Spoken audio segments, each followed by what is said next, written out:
Hola, ¿cómo están? Otra edición de Documenta. Hoy estoy en el cementerio de La Recoleta, aquí en la ciudad de Buenos Aires. En este cementerio está enterrado el general Pedro Eugenio Aramburu. Aramburu es un personaje clave de la historia contemporánea argentina, porque pensá que tuvo que ver con la conspiración que llevó a la caída del general Perón en 1955. Luego tuvo que ver en los asesinatos de 1956, allí murieron 32 argentinos, y finalmente lo fue ejecutado en 1970 por una organización guerrillera que recién aparecía en la historia nacional, los Montoneros. Entonces, lo que vas a ver a continuación es un documental exclusivo que cuenta precisamente eso, Aramburu y los secretos de su ejecución. Vamos a verlo.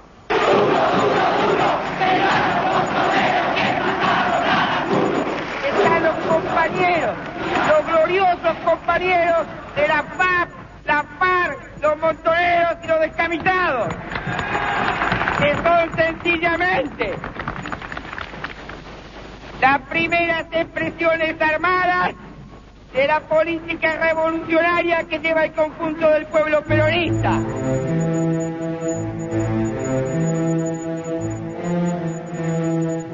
El comunicado aparecido detrás del espejo de un baño de la confitería Albor II, en Belgrano, marcó la aparición pública de la mayor organización política armada de la Argentina, Montoneros, y el final inevitable del expresidente de facto, Pedro Eugenio Aramburu.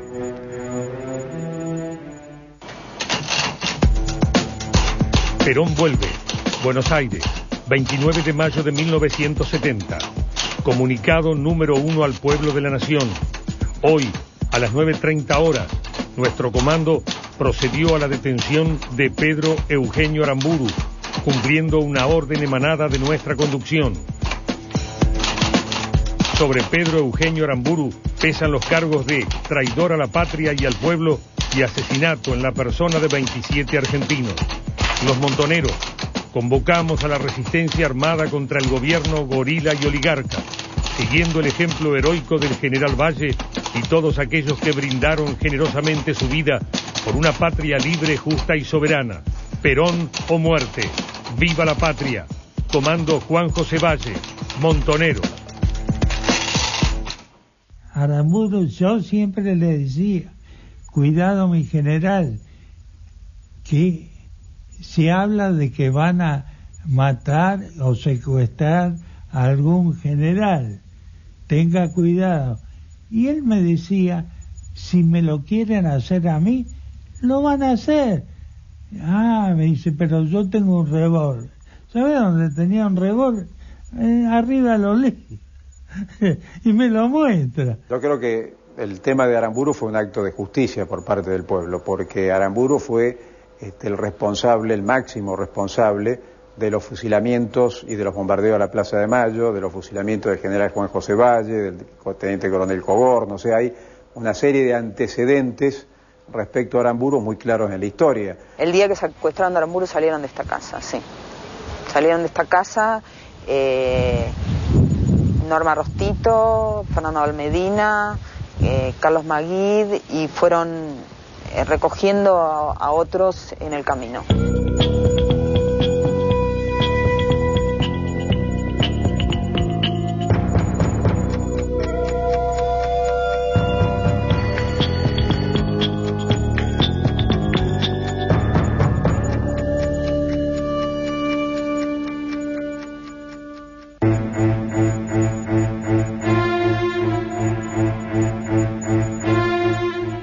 Aramburu vivió un tiempo de pasiones y enfrentamientos, de odios y proscripciones, de violencia y secuestros, de muertes ajenas que se volvieron en contra de su propia vida. El secuestro es uno de los crímenes más condenables, más repudiables. Es terrible, porque lo somete al que ha sido secuestrado y a la gente que la quiere a un tormento continuo, permanente y sin descanso. Cordobés, nacido en Río Cuarto en 1903, Aramburu estudió en la década del 40 en la Escuela Superior de Guerra. Uno de los profesores de esa institución era Juan Domingo Perón. El teniente general Aramburu estuvo 3 años en la Escuela Superior de Guerra en la cátedra de Historia Militar. Perón lo califica de brillante profesor, con las más altas distinciones. Y es un hombre que entra, ¿no es cierto?, al colegio militar, tiene una trayectoria militar, yo diría, un buen profesional, sin ser demasiado destacado. No participa en el golpe del 30, no participa en el golpe del 43, un militar apolítico con simpatías por el radicalismo, si yo lo quisiera definir, ¿no? En el Salón Blanco de la Presidencia, Su Excelencia el General Edelmiro J. Farrell pone en posición de su cargo de vicepresidente de la Nación Argentina, jura el nuevo vicepresidente sobre los Santos Evangelios y luego recibe el emocionado abrazo del presidente de la República y las efusivas expresiones de aprecio de sus colegas de gabinete, de los altos jefes del Ejército y la Armada que asisten al acto. Mientras tanto, en la Plaza de Mayo, congregada por la simpatía que despierta en las masas populares el coronel Perón, se ha formado una imponente manifestación. Perón escaló posiciones en los gobiernos de facto de Pedro Ramírez y Edelmiro Farrell, aunque su acercamiento a los obreros no era bien visto en las filas castrenses. Las Fuerzas Armadas, que son carne del pueblo, que viven y sienten con él, que son garantía del cumplimiento fiel de nuestra Carta Magna, estarán con el pueblo. Con estas palabras del general Farrell, queda cerrada la más intensa y vibrante campaña electoral vivida por los argentinos. Cuando llegó al poder, en 1946, el descontento de los militares creció. Los opositores comenzaron a tramar una conspiración nucleados alrededor de una figura que los representaba, Aramburu. Y sobre todo el pueblo se veía agobiado, asustado por la falta de libertad.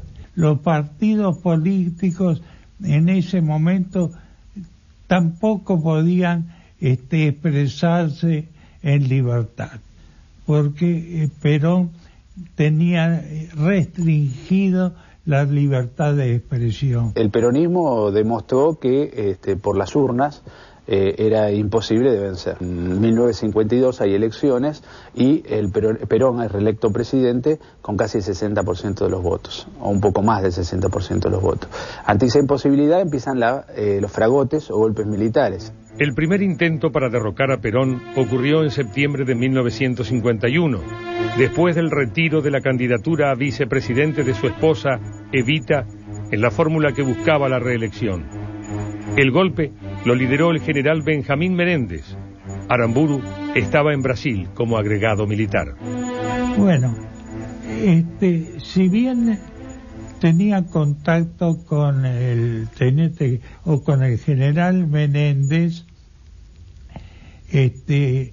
consideraba Aramburu que no era el momento preciso de hacer una revolución, porque no se había unificado la mayor parte del ejército para hacer un movimiento.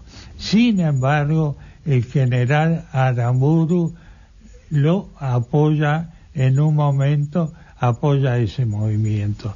Por eso el general Menéndez fracasa y es preso y es mandado en el sur con otros oficiales. El general Menéndez, que era del arma de caballería, con otros pares de su misma arma, se levantan en armas. Si bien rápidamente son vencidos, ya es como un llamado de atención, un llamado de alerta de que hay sectores que empiezan a conspirar porque es la única manera de derrotar al peronismo.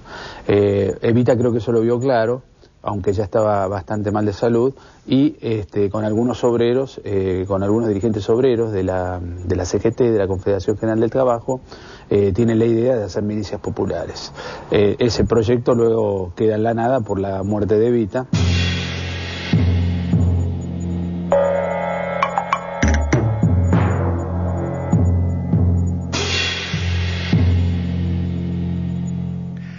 La muerte de Evita en 1952 fue un duro revés para el peronismo.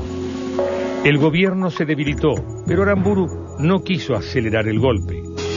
Tentado por miembros de la Armada, entre los que se encontraba el almirante Isaac Rojas, para que desplazara a Lonardi como cabeza del movimiento, prefirió esperar. Perón, al saberlo uno de los principales cabecillas, lo nombró director de Sanidad Militar, sin mando de tropa.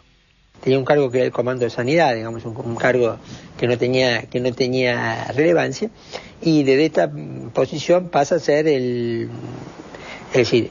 militar en actividad más importante que participa en la Revolución del 55, junto con un general retirado que era Eduardo Lonardi.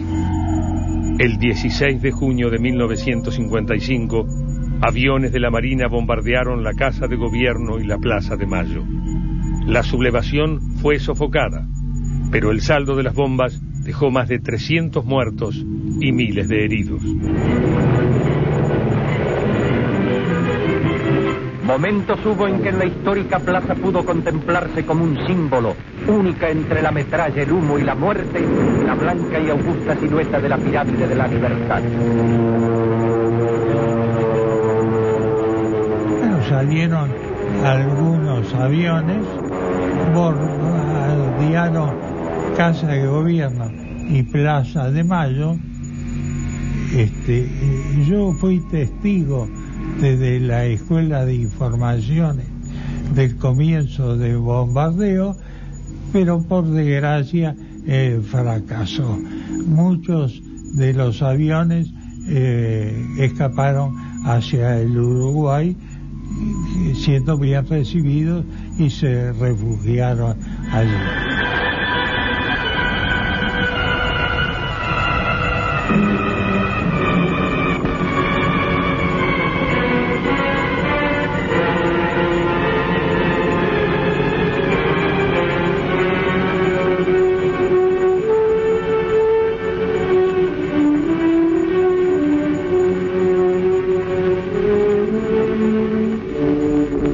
El ejército no apoyó ese golpe de la Marina, porque Aramburu creía que era adelantarse a lo que estaban preparando. El 5 de julio, Perón convocó a la pacificación.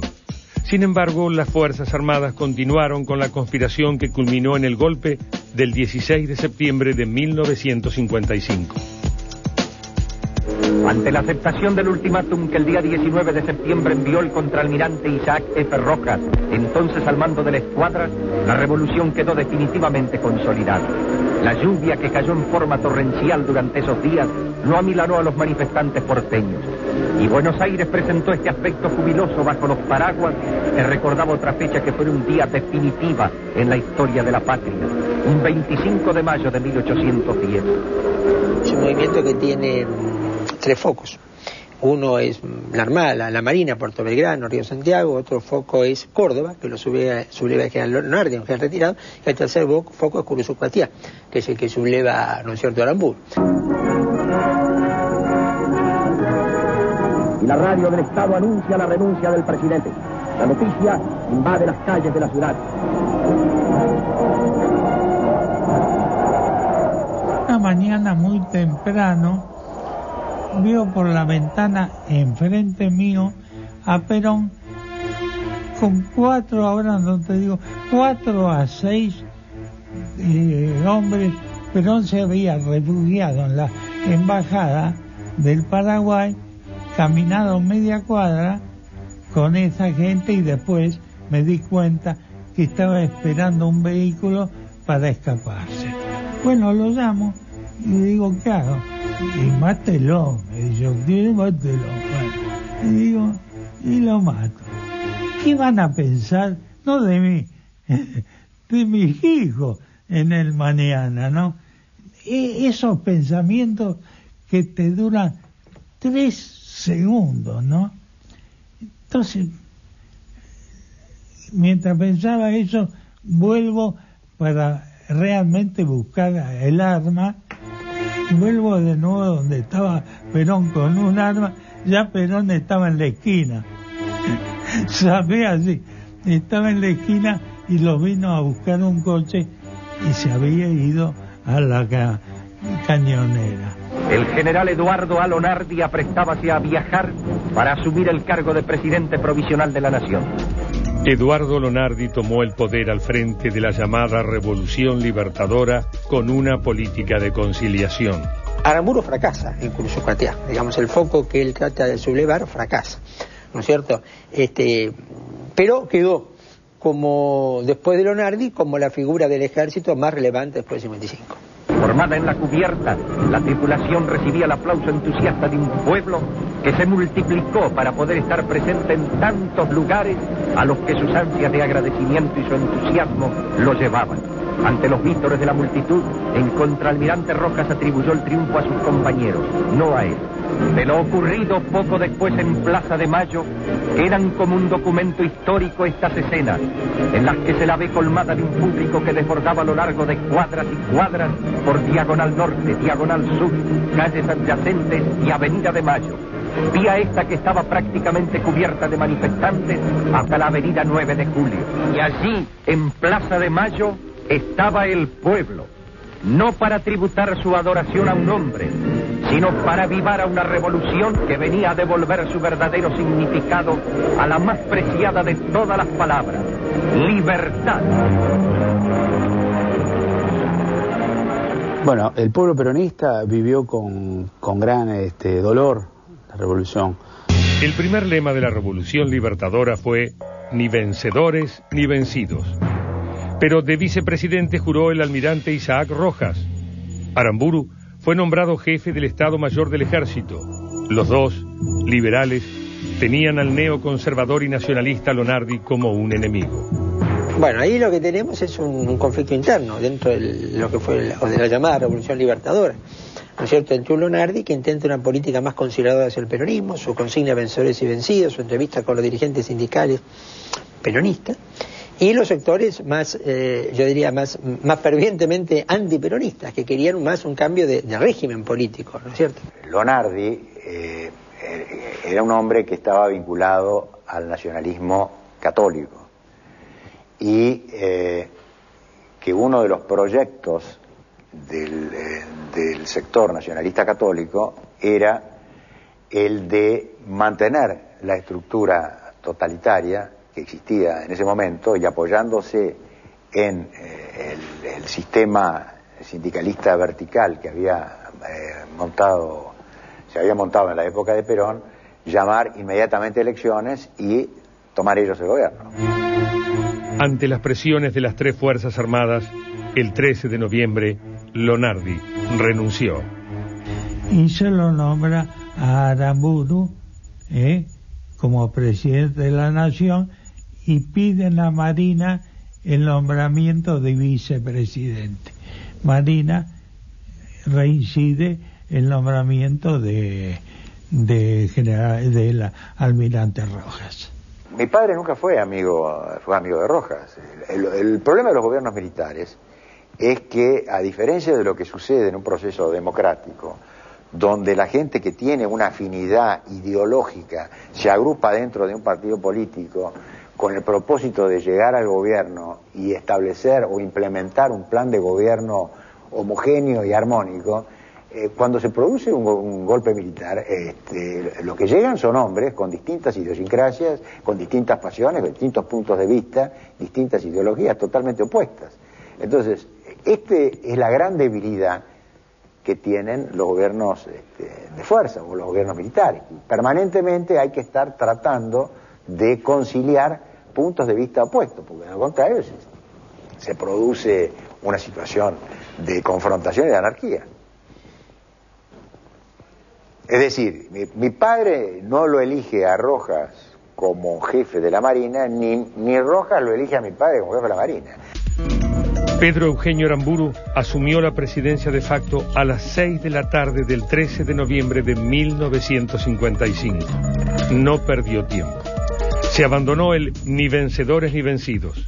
Se dispuso la disolución del partido peronista.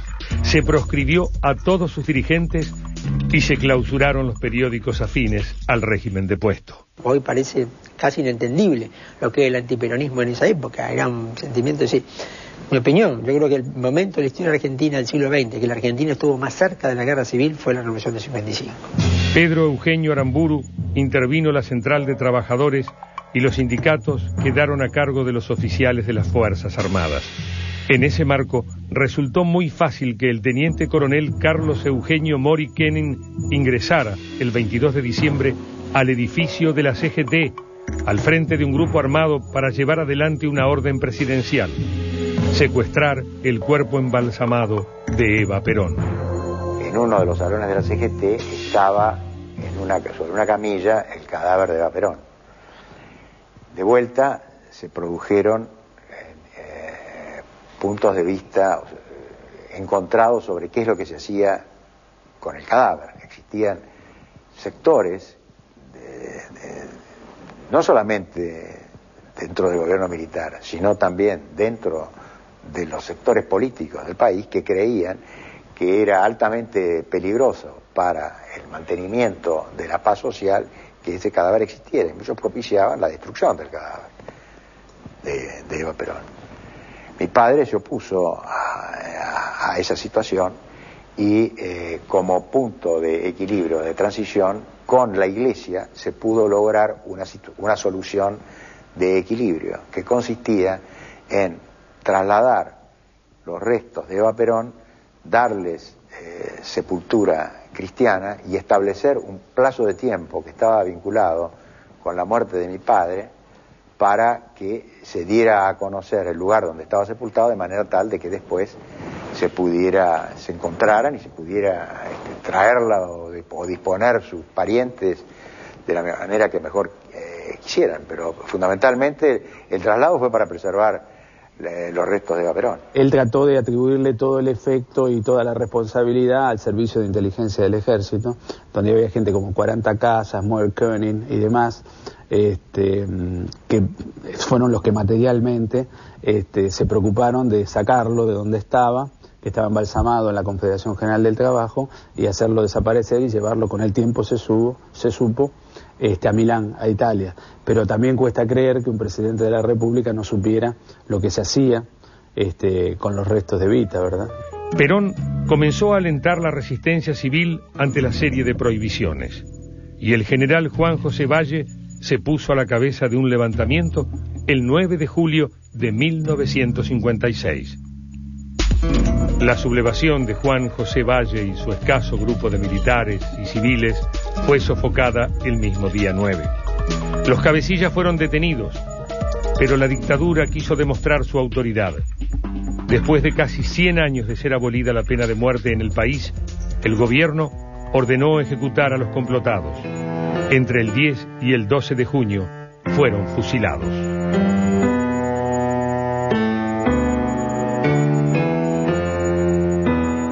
Cuando se producen los fusilamientos, mi padre estaba en Rosario. Se reunió la Junta Militar en Buenos Aires y la decisión se tomó en la ciudad de Buenos Aires. Pero mi padre asumió la total responsabilidad por la decisión que se había tomado mientras él estaba en Rosario. Aplastado el intento de Valle, se inició una serie de consultas con dirigentes políticos para una rápida normalización del país. En septiembre de 1957, las 62 organizaciones sindicales peronistas accedieron al control de la CGT y convocaron a paros generales. El peronismo, aunque proscripto, volvía a mostrar su poder. Aramburu y Rojas tenían diferencias frente a la salida electoral.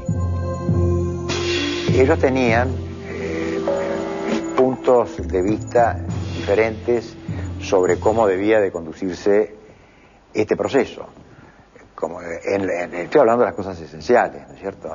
Mi padre creía que debía de alentarse la formación de partidos neoperonistas y de alentar la posibilidad de que el peronismo pudiera participar en la vida política del país, porque de esa manera se iba a independizar del gobierno hegemónico que le imponía Perón desde el exilio. Mientras que Rojas pensaba que había que tratar, y no solamente Rojas, había sectores muy importantes del ejército y de la marina y también de los partidos tradicionales que creían que había que tratar de mantener por todos los medios totalmente proscripto al peronismo.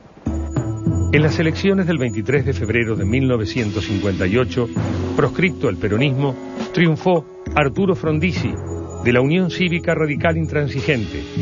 Frondizi, con el apoyo de Perón, logró el 45% de los votos.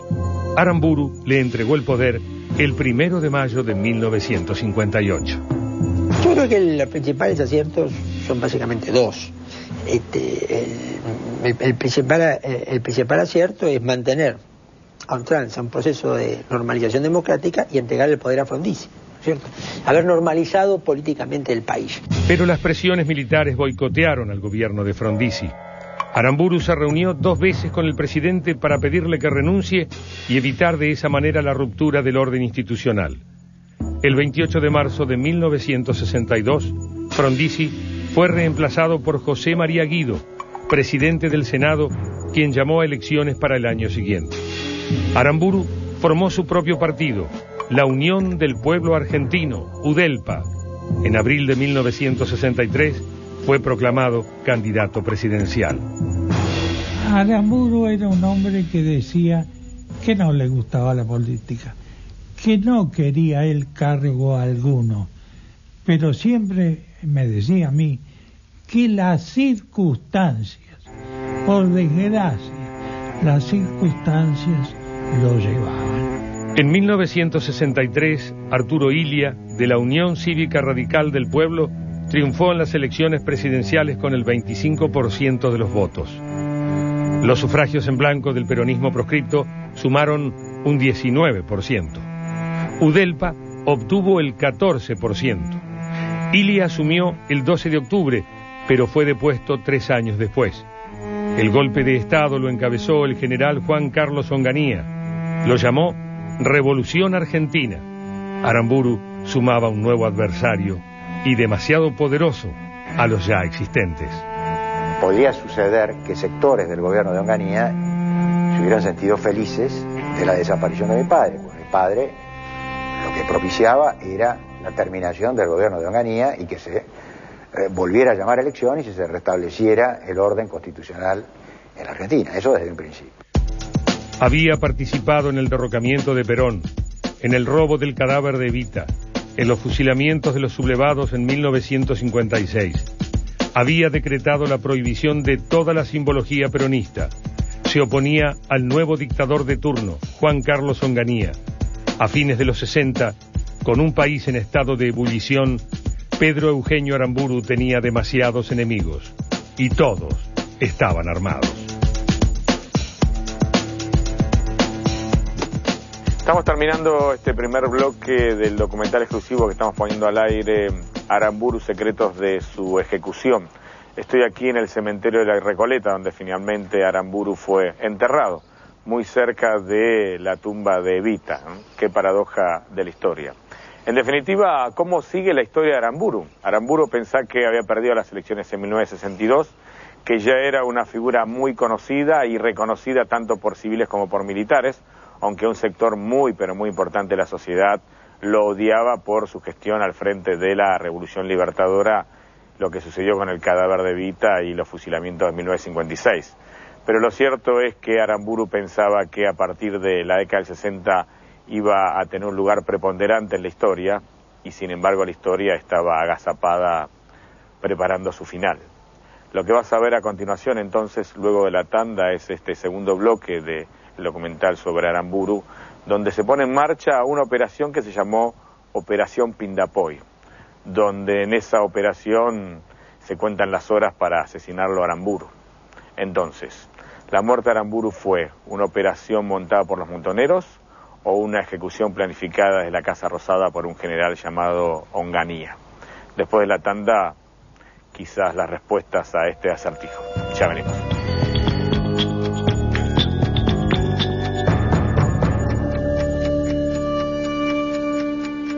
Empezamos el segundo bloque de este documental exclusivo que se llama Aramburu, secretos de su ejecución. Ubicate en el tiempo. Vos pensás que hasta ahora lo que vimos fue la caída del general Perón, la llegada de Aramburu al poder, su alejamiento del poder para dar paso a elecciones democráticas donde finalmente asume como presidente Arturo Frondizi, el derrocamiento de Frondizi y la llegada de Guido, una suerte de gobierno, comillas, pseudo-democrático títere de los militares, de nuevo las elecciones con Ilia, el radicalismo regresa al poder, finalmente su caída y la asunción de un general oscuro, tremendo, muy vinculado a la tradición y al catolicismo que fue Onganía. En ese contexto, Onganía empieza a ejercer el poder de una manera dramática. Vos pensás que fue la noche de los bastones largos y luego el cordobazo. Y en ese momento entonces Aramburu se da cuenta que tiene una nueva oportunidad histórica para llegar al poder, pero ya no a través de las armas, a través del golpe militar, sino a través de las elecciones. Y ahí hay un cruce de dos factores claves. Onganía no quiere que Aramburu llegue al poder y aparecen los montoneros.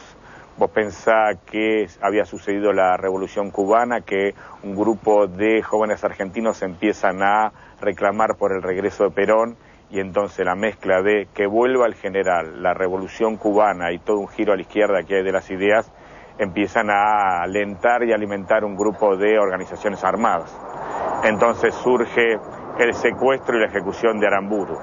¿El secuestro y la ejecución de Aramburu fue un hecho de los montoneros o Onganía tuvo que ver? Precisamente eso es lo que te vamos a contar a continuación en este documental exclusivo que se llama Aramburu, secretos de una ejecución.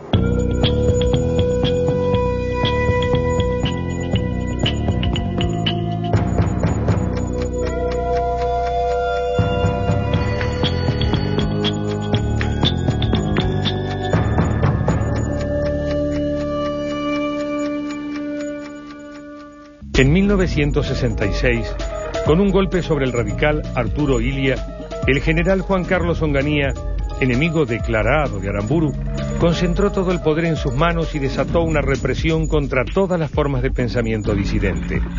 Y Aramburu no iba a ser la excepción. Onganía fue llevado por un grupo de oficiales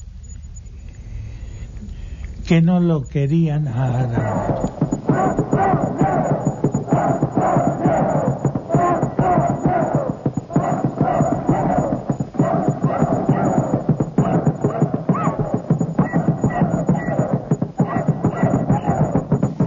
El descontento social se vio reflejado en la aparición de organizaciones armadas que, proscripto el justicialismo de las elecciones, luchaban por la toma del poder. Fuerzas Armadas Peronistas, descamisados, Fuerzas Armadas de Liberación, Fuerzas Armadas Revolucionarias y montoneros. Bueno, era un clima bastante denso, que, digamos, no solo estaban ocurriendo cosas que estaban ocurriendo en la Argentina, sino que el clima social que se vivía estaba vinculado a un clima social más globalizado, digamos, mundial, ¿no? Enseguida pienso en mayo del 68, primavera de Praga, la muerte del Che en Bolivia en el 67, el previo triunfo, bueno, bastante previo triunfo de la Revolución Cubana. Entonces había toda una movida con la juventud desde el punto de vista social y desde el punto de vista político, y específicamente en la Argentina una disconformidad muy grande con la seguidilla de gobiernos militares, ¿no? El peronismo empieza a ser fuerte en la universidad, cosa totalmente impensada 10 años atrás. Por supuesto en los lugares de trabajo sí, pero ahí siempre estuvo, pero también hay sacerdotes peronistas, otra cosa rarísima, a partir del movimiento de sacerdotes del tercer mundo. Hay abogados peronistas que ponen su profesión al servicio de los presos políticos, y toda la gente que se recibe en las profesiones liberales, como pueden ser médicos, arquitectos, ya los mencionados abogados y ingenieros, ponen su profesión al servicio de las clases populares postergadas. Una de las primeras medidas que tomó Onganía fue quitarle a Aramburu la custodia que tenía como expresidente.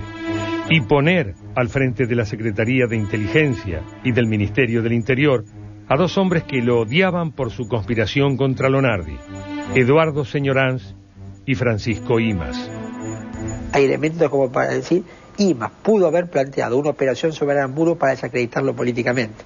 Que esto después se ha ido encadenando con otros procesos, esto creo que sí. Pero era alguien que tenía particular encono personal con Aramburu. El 29 de mayo de 1969 estalló el Cordobazo.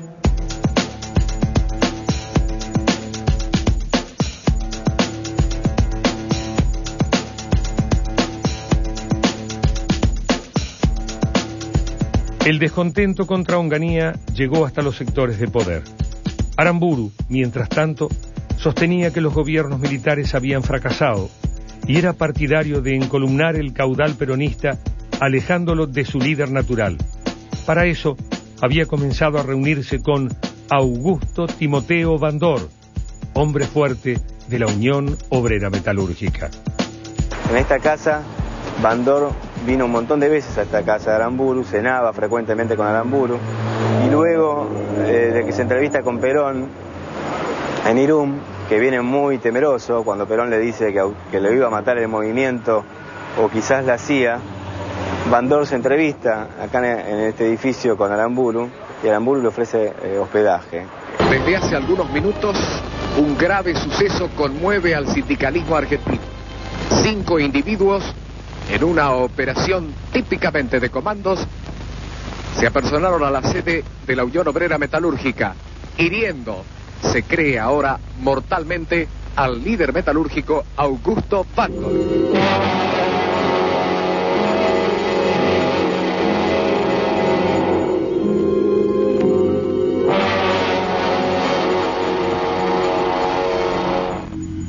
El 30 de junio de 1969, el Ejército Nacional Revolucionario asesinó a Bandor.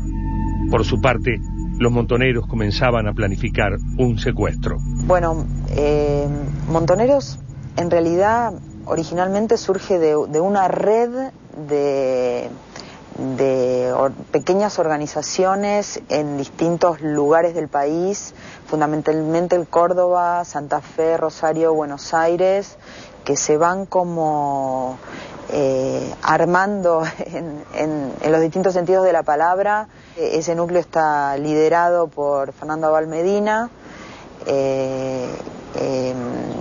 co-liderado por Norma Rostito, que era en ese momento la pareja de Abal Medina.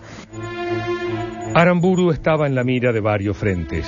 Las reuniones que hacían en la casa de Diego Muniz Barreto, bueno, eran reuniones de carácter político, en la cual participaban jóvenes de aquella época, iba Jaureche, iba Galimberti, iba Fernando Abal Medina, allí se conocen Galimberti y Abal Medina, y también concurrían algunos miembros de organismos de seguridad, como la CIDE, ¿no? A mí me cuentan en el libro que hubo un ofrecimiento a Jaureche y a Galimberti de secuestrar a un alto militar en actividad en aquel momento, y ellos lo evaluaron y finalmente desistieron, dijeron que no. Pero bueno, se niegan porque consideraban que era una misión muy peligrosa, intuyendo que podría tratarse de Aramburu. Bueno, a nosotros nos pusieron una bomba y permanentemente recibíamos amenazas, pero no era mucho lo que se podía hacer. Mi padre no tenía ni siquiera un policía en la puerta de su casa. Montoneros se convertiría en la organización armada revolucionaria más importante y nutrida del país. La mañana del 29 de mayo de 1970 todavía era un pequeño grupo, pero sus integrantes estaban dispuestos a realizar su bautismo de fuego. El objetivo, secuestrar a Aramburu. Bueno, se llamó Operativo Pindapoy, o también se lo llamó el Aramburazo. Estuvieron Fernando Abal Medina como el líder de la organización. El comando se llamó Juan José Valle, en homenaje al militar pro Perón, muerto en el 56 en la Revolución Libertadora. Estuvieron Carlos Maguit, que era el cuñado de Norma Rostito, el marido de su hermana. estuvo Carlos Capuano Martínez, Carlos Ramos, Ignacio Vélez Carreras, que era del Grupo Córdoba, Emilio Massa, que también era del Grupo Córdoba, porque los principales grupos, los grupos que participaron en esta operación fueron Córdoba y Buenos Aires. ¿Por qué se le ocurre a la organización, fundamentalmente al grupo fundacional de Buenos Aires y de Córdoba, la acción contra Aramburu? Bueno, porque creo que por la misma razón que la gente lo tomó como un acto reivindicativo, como un acto de justicia. Era una manera de darse a conocer, pero además con un hecho político trascendente para el pueblo, porque Aramburu fue un símbolo de la represión durante muchos años en la Argentina. El grupo Montoneros había realizado tareas de inteligencia sobre el expresidente. Bueno, según la versión oficial de Montoneros, desde el colegio Champañac, que está aquí al frente, ellos prepararon el secuestro y espiaron a Aramburu durante meses, sabiendo a qué hora salía, a qué hora ingresaba, cuáles eran los movimientos, cuándo salía su esposa a hacer las compras. Pero también circularon sospechas de cierta ayuda por parte de la dictadura. Bueno, Aramburu estaba preparando un golpe de Estado previsto para fines de mayo del año 70. Onganía estaba en los últimos momentos de su gobierno, pero se quería quedar al menos una década más en el poder. En esta casa se reunían amigos de Aramburu, gente del establishment de aquel momento, sectores militares. El servicio de inteligencia Onganía sabía que Aramburu estaba preparando un golpe de Estado y la primigenia organización terrorista de extensión peronista, Montoneros, iniciaba el plan del secuestro de Aramburu. Lo que ocurre es que en aquel momento, en el año fines del 69 y comienzo del 70, el grupo fundador de Montoneros, que pertenecía a la capital federal, que comandaba Fernando Abal Medina y Norma Rostito, tenía vínculos iniciales con un sector del servicio de inteligencia del ejército. Yo particularmente hablé más de una oportunidad con Ernesto Jaureche, sobrino de nuestro querido historiador don Arturo Jaureche, y él me decía que era verdad, que ellos estaban en sectores nacionalistas y que tenían cierta llegada a su vez a personas ligadas al nacionalismo de Onganía y demás, pero que esa gente los trataba de usar a ellos y ellos también trataban de usar a esa gente.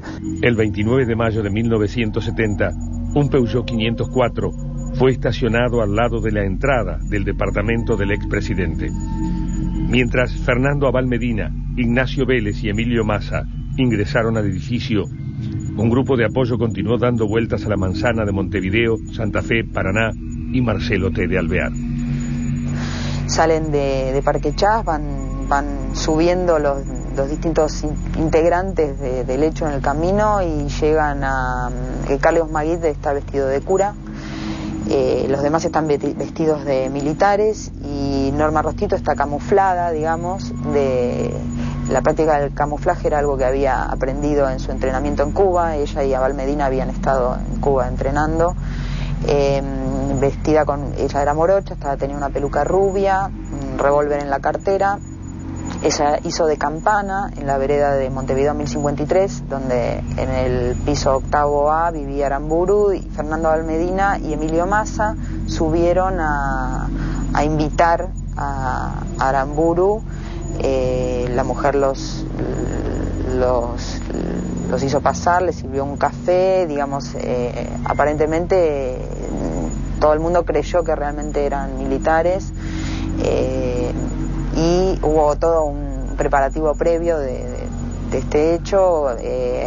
Mario Firmenich esperaba en la vereda de enfrente, Ignacio Vélez estaba en el 7º piso como seguridad, y Maguid estaba en la esquina y Capuano Martínez los esperaba en un taxi. Van 2 oficiales jóvenes del ejército, ¿cierto?, que entran en su casa aparentemente sin cita previa y lo vienen a buscar para algo que no está del todo claro, ¿no es cierto? Y se va con ellos y después todos los oficiales los secuestran.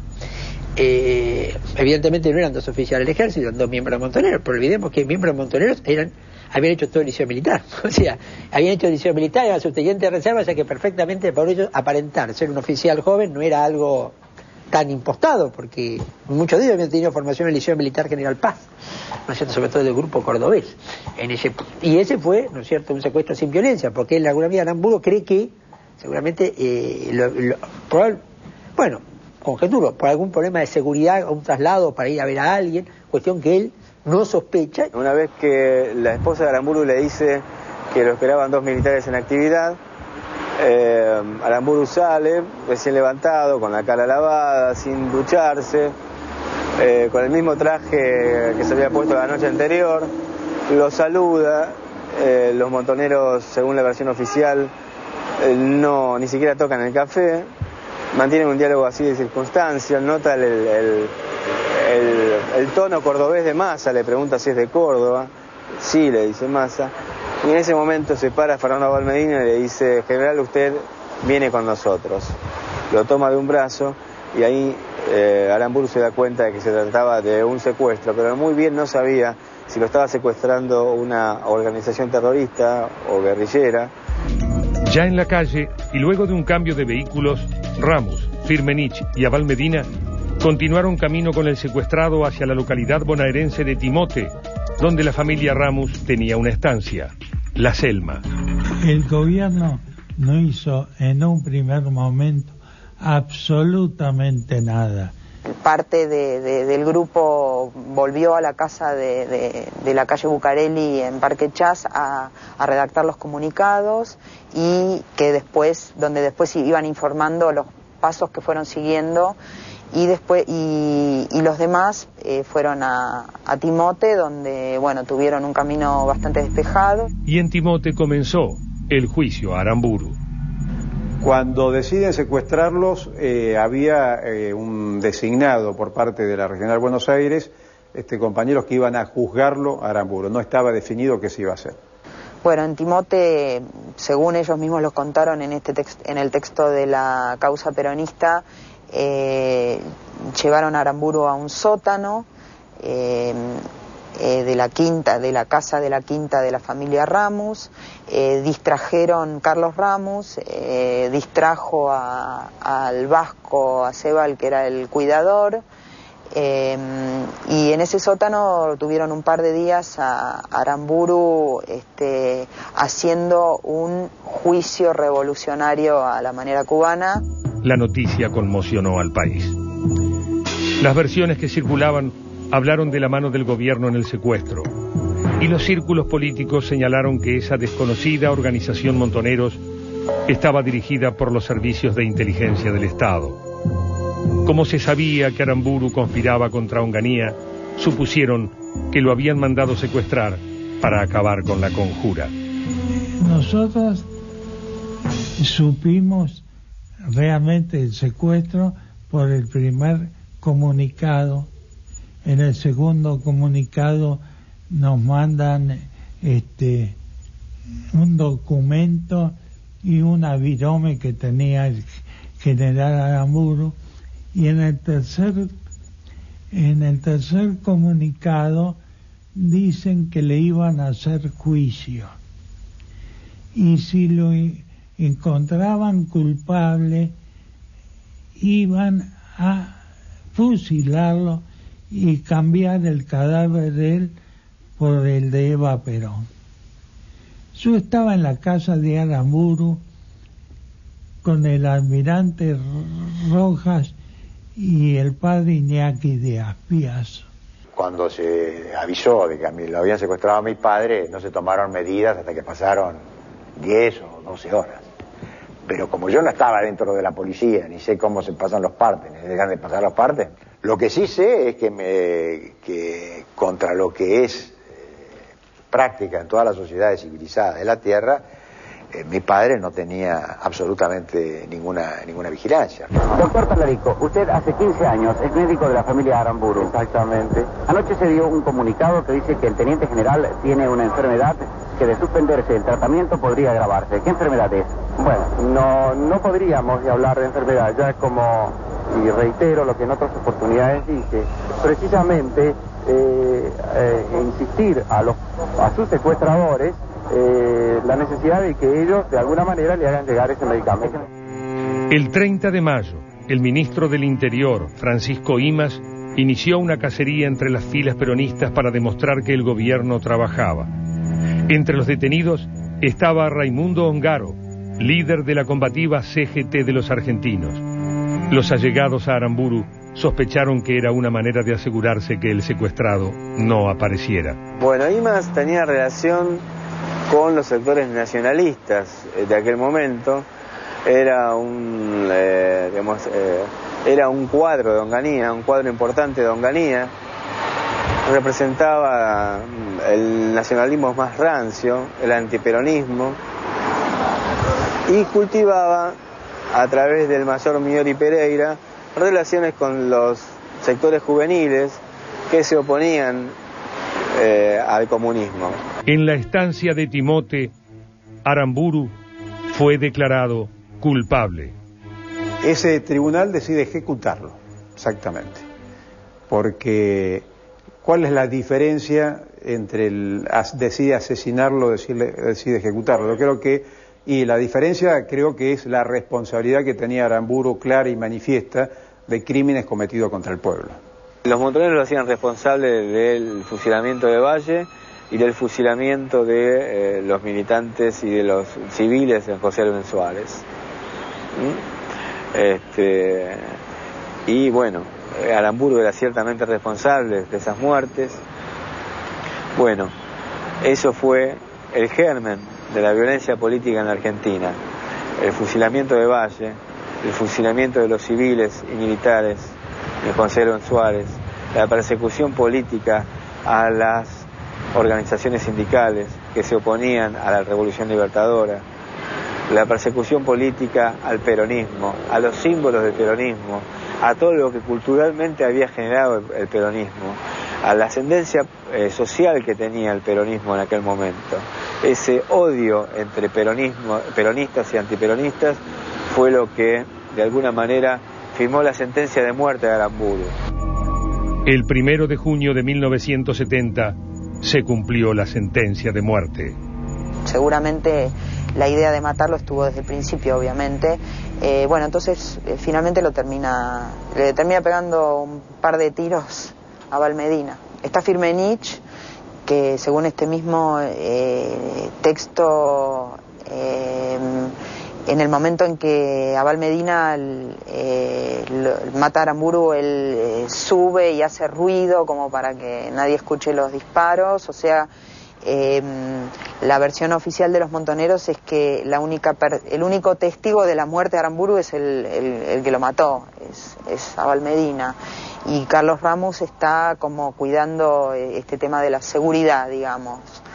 Hubo otros de los integrantes como Capuano Martínez que fueron y vinieron, y no se sabe con certeza de todos ellos, de los que participaron del operativo, quiénes estuvieron en la quinta y quienes no directamente ni aportaron por ahí. Juan Alonso arriesgó otra versión de los hechos. Bueno, la otra versión es que Aramburu habría muerto en el hospital militar. Esto lo publica un íntimo amigo de Aramburu que se llamaba Aldo Luis Molinari, que fue vicejefe de la Policía Federal.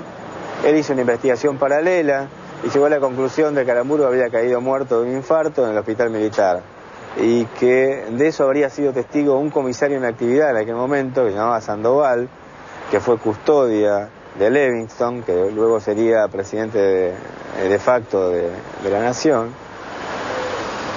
Y los servicios de inteligencia de aquel momento, según esta versión, según Molinari, se dedicaron a callar esa investigación y esa versión que los medios tocaron tangencialmente en aquel momento. Pero el comunicado de Montoneros no dejó duda. Compañeros, el 1 de junio a las 7 de la mañana fue ejecutado el fusilador Pedro Eugenio Aramburu, culpable de traición a la patria y asesinato de 27 argentinos. Que sepan los traidores, los vendidos, los torturadores, que sepan los enemigos de la clase trabajadora, que el pueblo ya no recibirá solamente los golpes, ahora estará dispuesto a devolverlos y a golpear donde duela. Perón o muerte. ¡Viva la patria! Montonero. Bueno, si uno toma la sociedad reaccionó con respecto a la muerte de Aramburu de diferentes maneras. Yo era muy jovencito, tenía 19 años y trabajaba como un meritorio en un juzgado de trabajo, y como parte de mi trabajo tenía media hora para tomar una merienda a la tarde, y pasaba un señor que nos daba café o mate cocido como parte digamos, del Poder Judicial era, ¿no? Y una factura o algo por el estilo. Y este hombre era morocho, grandote, y yo sabía que era peronista.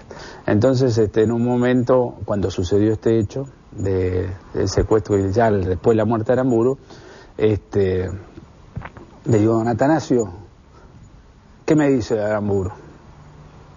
Me miró, no dijo nada, se fue, repartió lo que tenía que repartir con el resto de mis compañeros, y cuando volvió, como que no quiere la cosa, cuando pasó con el carrito me dijo: al fin uno que devuelve las piñas por nosotros.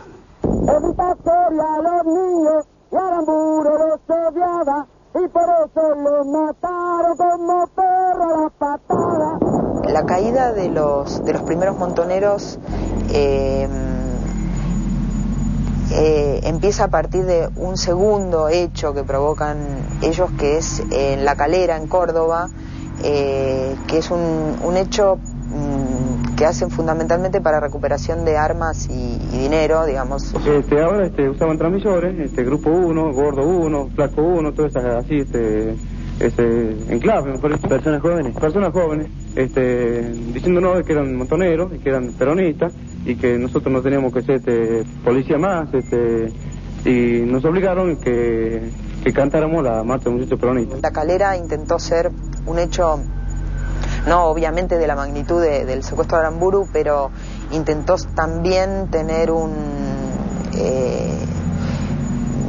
plan perfecto, digamos, pero todo salió mal. Todo salió mal, cayeron Emilio Massa y Ignacio Vélez, que estuvieron internados, bastante graves los dos. Emilio Massa muere, es el primer muerto del operativo Pindapoy. Ignacio Vélez se salva, pero es encarcelado. Uno a uno, la policía identificó a los autores del operativo Pindapoy. Todos los diarios del país reprodujeron los rostros de Arrostito, Firmenich, Ramos y Abal Medina. Imaz y Señoranz ya no estaban en el poder. La Policía Federal investigaba sin presiones. La madrugada del 17 de julio de 1970, la policía de la provincia de Buenos Aires encontró el cuerpo de Pedro Eugenio Aramburu en el sótano de la estancia La Selma.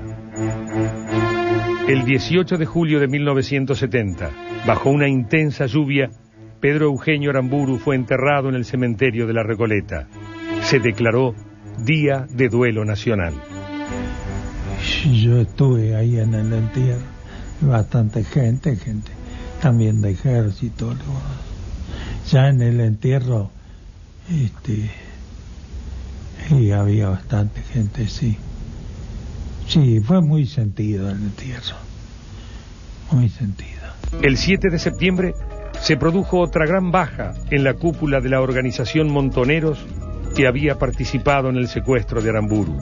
La segunda gran caída importante es la de Abal Medina y Carlos Ramos en un bar de William Morris, donde había un encuentro al que supuestamente Fernando Abal Medina y Carlos Ramos llegan más temprano, donde aparentemente también alguien le canta su presencia en ese lugar, y después de un tiroteo con la policía, Abal Medina y Ramos mueren y quedan como los primeros mártires montoneros, digamos. Supuestamente a esa cita Norma Arrostito y Mario Firmenich llegan tarde y al ver el tiroteo se escapan. Con el general Perón muerto y su esposa en el poder, el 15 de octubre de 1974, los montoneros organizaron otro operativo.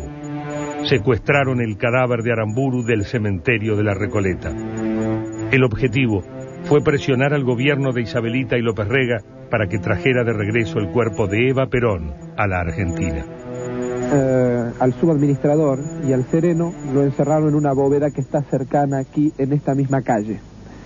Luego forzaron acá la cerradura, abrieron, levantaron las tapas y con un rodillo levantaron el ataúd y por medio de una cureña lo llevaron por una de las calles laterales de la Recoleta. Y hasta ahora lo único que tenemos en conocimiento del destino de todo esto es un comunicado, un parte de guerra dado por un comando llamado Abal Medina, que dice en su parte de guerra que se secuestraron al general Aramburu, a la patria, o al de patria Aramburu, y que lo van a canjear por el cadáver de la señora Eva Perón. 2 días después, Isabel Perón accedió al pedido y repatrió el cuerpo de Evita. 30 días más tarde, la organización guerrillera avisó a los medios de difusión que el ataúd con el cuerpo de Aramburu se hallaba en una camioneta estacionada en la calle Salguero al 2400. Aramburu conspiró contra Perón, ordenó los fusilamientos de 1956 y finalmente fue ejecutado en 1970. Su vida y muerte exhiben, como pocas, las contradicciones de la historia argentina del siglo XX. Estamos terminando otra edición de Documenta y como siempre hacemos al final, desde nuestra perspectiva, presentamos algunas conclusiones. La primera, inevitable, es que no hay manera de justificar un asesinato y en definitiva la ejecución del general Aramburu fue eso, fue un asesinato. Uno puede alegar explicaciones históricas, políticas, hasta ideológicas, pero ninguna tiene el valor para justificar una muerte. No importa quién sea aquel que fue asesinado. Primero, como conclusión básica. Lo segundo, este estilo de protagonizar la historia por parte de aquellos que tienen poder en la Argentina. La necrofilia es permanente. ¿A quién se le puede ocurrir el hecho de intercambiar cadáveres como para quedar saldado frente a la historia, ¿no? Si no me das el cadáver de Evita enterrado en Italia, yo no te doy el cadáver de Aramburu que lo acabo de secuestrar del cementerio de la Recoleta. Imagínate qué momentos tan dramáticos y tan oscuros que vivió la Argentina en la década del 70. Y en definitiva, quizás como última conclusión, una pregunta que ahora o hasta esta hora no tiene respuesta. En definitiva, ¿qué tipo de colaboración tuvieron los montoneros de parte de la dictadura onganía para primero secuestrar y luego asesinar a Aramburu? ¿Hasta qué punto la propia dictadura colaboró con los montoneros en la operación Pindapoy para asesinar a quien aparecía como un contrincante, un adversario de una dictadura que empezaba a languidecer, como fue la que encabezó Onganía y terminó el general Lanusse? En fin, preguntas que hasta ahora nadie puede responder. Chao, hasta la semana que viene.